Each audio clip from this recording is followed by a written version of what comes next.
Class 13 కాడా stitch లేదా stem stitch. ఈ కాడా స్టిచ్ లేదా స్టెమ్ స్టిచ్లో మనం మెయిన్గా గుర్తుపెట్టుకోవాల్సింది లాక్ రింగ్. మీకు స్క్వేర్ షేప్లో చైన్ స్టిచ్ చేయడము, బిగ్ జిగ్ జాగ్ స్టిచ్ చేయడము చెప్పినప్పుడు చెప్పాను. ఒక వే నుంచి ఇంకొక వేలోకి, ఒక వే నుంచి ఇంకొక వేలోకి టర్నింగ్ అవుతున్నాము అని అంటే, ఈ వే నుంచి ఆ వేకి టర్నింగ్ పాయింట్లో మనం ఒక లాక్ రింగ్ వేసుకోవాలి. ఒక సపోర్ట్ రింగ్, చిన్న సపోర్ట్ రింగ్ వేసుకొని అప్పుడు టర్నింగ్ తిరగాలని మీకు చెప్పాను నేను. ఆ చిన్న సపోర్టే లాక్ రింగ్ అనమాట. ఎందుకు అనంటే ఈ వే నుంచి ఇటు వెళ్తూ ఉన్నప్పుడు ఈ వే ఇటు బెండ్ అవ్వకుండా ఉంటుంది. అది లాక్ చేస్తదనమాట దాన్ని బెండ్ అవ్వకుండా. సో, సేమ్ ప్యాటర్న్ మనం ఇక్కడ యూజ్ చేస్తాం ఈ కాడా స్టిచ్‌లో. ఇది మీరు బాగా నేర్చుకున్నారనుకోండి, next button hole stitch, double button hole stitch, load stitch, feather stitch ప్రతీదీ దీని మీద బేస్ అయ్యి ఉంటది. సో, మీరు ఇది ఎంత బాగా నేర్చుకుంటే అవన్నీ మీరు అంత పర్ఫెక్ట్‌గా స్టిచ్ చేసుకోగలుగుతారు. తొందరగా వస్తదనమాట. స్క్వేర్ షేప్‌కి, జిగ్ జాగ్ స్టిచ్‌కి ఓన్లీ సపోర్ట్ రింగ్ అనేదే వేసాం మనం. ఇక్కడ ఏంటి అనంటే బ్యాక్ సైడ్ లాక్కొని లాక్ అనేది వేస్తామనమాట. సో, అది చాలా ఆ లాక్ అనేది పర్ఫెక్ట్‌గా పడడం మనం నేర్చుకోవాలి. అది నేర్చుకుంటే మిగతావన్నీ మీరు ఈజీగా స్టిచ్ చేసుకోగలుగుతారు. సో, మీరు ఇది ఎన్ని టైమ్స్ ప్రాక్టీస్ చేయగలిగితే అన్ని టైమ్స్ ప్రాక్టీస్ చేసుకోండి. ఇక్కడ నేను స్టార్ట్ చేస్తున్నాను. స్టార్టింగ్ పాయింట్‌లో ఈ వేలో ఉంది కాబట్టి నా నిబ్బు కూడా ఈ వేలోనే ఉంది. సో, నేను ఇక్కడ స్టార్ట్ చేశాను. చైన్ స్టిచ్ వేస్తున్నాను. ఎప్పుడైతే మనం ఈ జాయింట్ దగ్గరికి రీచ్ అవుతామో ఆ లాస్ట్ రింగ్ కొంచెం పెద్దగా ఉండేటట్టు చూసుకోండి. ఈ 4 రింగ్స్ నార్మల్గా ఉన్నాయి. ఇది కొంచెం పెద్ద రింగ్ తీశాను నేను. అది ఎందుకు పెద్దది తీసుకోవాలో నేను చూపిస్తాను. ఈ పాయింట్‌కి నేను రీచ్ అయిపోయాను కదా! ఇప్పుడు నేను ఇలా ముందుకు వెళ్ళకుండా ఇటొక సైడ్ స్టిచ్ చేయాలి, ఇటొక సైడ్ స్టిచ్ చేయాలి. అది ఏ విధంగా తీసుకోవాలి మనము. సో, ఈ వేలో నుంచి ఆ వేకి అంటే అటు టర్నింగ్ అవుతున్నాము. నాకు ఒకటే పెద్ద రింగ్ కావాలి. సో, ఇక్కడికి వెళ్ళాను నేను. ఇక్కడికి వెళ్ళాను, రింగ్ తీశాను. కానీ ఎక్స్‌టెన్షన్ అనేది అటు లేదు మనకి. ఇటు మళ్ళీ ఇక్కడికి రావాలి నేను. సో, ఇప్పుడు మనం ఏం చేయాలి అనంటే ఇక్కడ రింగ్ తీసుకున్నారా?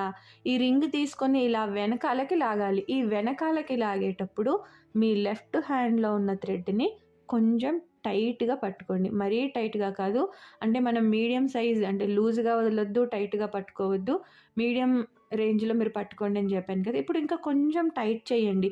ఎందుకు అనంటే మనం ఇలా వెనకాలకి లాగినప్పుడు ఈ ముందు తీసుకున్నాం చూడండి. ఈ రింగే కింద నుంచి వెళ్ళి మళ్ళీ పైకి రావాలి అన్నమాట.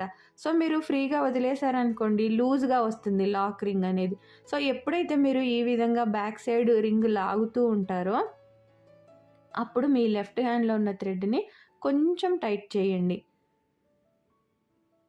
ఇలా లాగినప్పుడు ఇక్కడ కదా మనం స్టార్టింగ్ పాయింట్ ఏసింది. ఈ పాయింట్ దగ్గర మనకి లాక్ రింగ్ పడతది. పడిన తర్వాత సో, డైరెక్ట్ ఇలా వచ్చేయొద్దు. ఇలా వస్తే అది ఇటు బెండ్ అయినట్టు ఉంటది. అందుకని ఈ లాస్ట్ రింగ్ మనం పెద్దది తీసుకున్నాం కదా! ఆ రింగులో ఒక సపోర్ట్ రింగ్ తీసుకోండి. ఒక సపోర్ట్ రింగ్ తీసుకొని అప్పుడు ఈ సైడ్‌కి రండి. మళ్ళీ ఇటు కూడా ఎక్స్‌టెన్షన్ అనేది లేదు. మళ్ళీ వెనకాలకి లాగాలి. వెనకాలకి లాగుతున్నాము అంటే మీ లెఫ్ట్ హ్యాండ్‌లో ఉన్న థ్రెడ్‌ని కొంచెం టైట్ చేయండి. ఈ విధంగా రండి. మళ్ళీ ఇంకొక సపోర్ట్ రింగ్ ఎందుకు అనంటే వెళ్ళిపోయాము అనంటే ఈ రింగు అటు బెండ్ అయిపోయినట్టు ఉంటుంది. మళ్ళీ టర్నింగ్ అవుతున్నాం ఇంకొక పాయింట్‌కి అనుకున్నప్పుడు రింగ్. మనకి ఇందులో 2 సపోర్ట్ రింగ్స్ వచ్చినియి. అందుకే ఈ లాస్ట్ రింగ్ కొంచెం పెద్దది తీసుకోండి. మళ్ళీ 2 సార్లు తీసుకోవాలి కదా మనం అందులో. అందుకని ఈ లాస్ట్ రింగ్ కొంచెం పెద్దదిగా తీసుకోవాలి. చైన్ రింగ్ వేస్తున్నాను మళ్ళీ.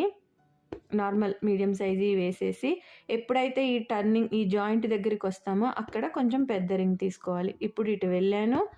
మళ్ళీ వెనకాలకి లాగేటప్పుడు కొంచెం లెఫ్ట్ హ్యాండ్‌లో ఉన్న థ్రెడ్ కింద ఉన్న థ్రెడ్‌ని టైట్ చేసుకోండి.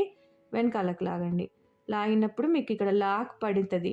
పడకపోయిందనుకో ఇది ఒకసారి ఇట్లా మళ్ళీ లెఫ్ట్ హ్యాండ్‌ని కిందకి, పైకి, కిందకి, పైకి, కిందకి ఒక 2, 3 టైమ్స్ అంటే మీకు అది లాక్ టైట్ అయిపోతది.